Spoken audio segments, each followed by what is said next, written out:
Hey, here's Master fans, pending rebrand fans, and of course, history buffs out there. We're going to do a little recipe here, something a little different for the holidays. I know everybody loves French fries, but do you love parsnips? Well, there's an ancient Roman recipe that we're going to try today called Pastinacae cum Oenogarum. Forgive the pronunciation there. I don't speak Latin, but it's pretty simple. It's basically fried parsnips with a red wine fish sauce.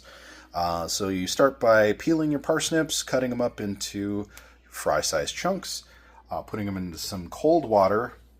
I'm using ice water. And then there's a simple sauce that goes with it. That's pepper, fish sauce, red wine, and a little bit of flour. And you actually mix that in the same oil that you will fry up your parsnips. So let's get everything prepped and put this together. All right, now we got a pile of nicely chopped up parsnips. You're just going to take these and toss them in your cold water. Let those soak for a little bit. And then we'll get some oil warming. Okay, it may not be the proper frying vessel for the Roman period, but it is olive oil. And I doubt they would use California red, but that's what we have. So we're going to let this oil warm up and then start frying these parsnips. Now you just want to get them to golden, and then like any other French fry, take them out, let them drip, and then we'll make the sauce. All right, we got them sizzling, the first batch here. And a little trick to know if your oil's ready, wooden handle, if it bubbles, it is hot enough to do your shallow frying. We're going to have to do this in a couple batches. But that's okay, because that's probably a little more true to the period. And again, you don't want to waste this oil. They wouldn't have wasted it back in the day. So when these are golden and ready to come out, and we get through all the other shifts of parsnip here, we're going to go ahead and this oil is the base for your sauce. Again, that's pretty simple. It's just flour, red wine, and a little bit of ground black pepper, and that's your sauce. Alright, so it looks like so far these are getting pretty close. By the math, I think it's about 5 minutes in the oil for these to get nice and golden, and then we'll go ahead and move in the next shift of parsnips.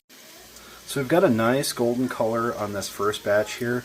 The one thing I would say is it may have been at the time that they put a little sea salt on these. It may not have. I'm going to not salt these because the fish sauce should be pretty salty on its own. But I would say that, salting them after frying as you would with the potato for modern French fries, you probably could do that, but I want to try and stick as close to Roman accurate as possible. Alright, last round is almost done, so one thing to remember is when you take out your last fry, before you start making your sauce, you want to turn it down to low and let this oil cool off quite a bit because you don't want to fry your flour.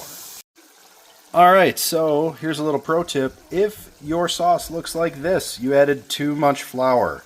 So unfortunately, I'm going to have to start over and make the sauce. But no big deal, that shouldn't take too long. Alright, this is far closer to the consistency you want. That's the consistency you don't want. So think of it like making a gravy. Just a tiny bit of flour, a good bunch of red wine, and then just pepper. And a little sprinkle of fish sauce. All right, let's give it a taste test and see how this turned out. Well, the parsnips are nice. They're not as crispy as I expected. But the sauce is really the most disappointing part. It tastes terrible.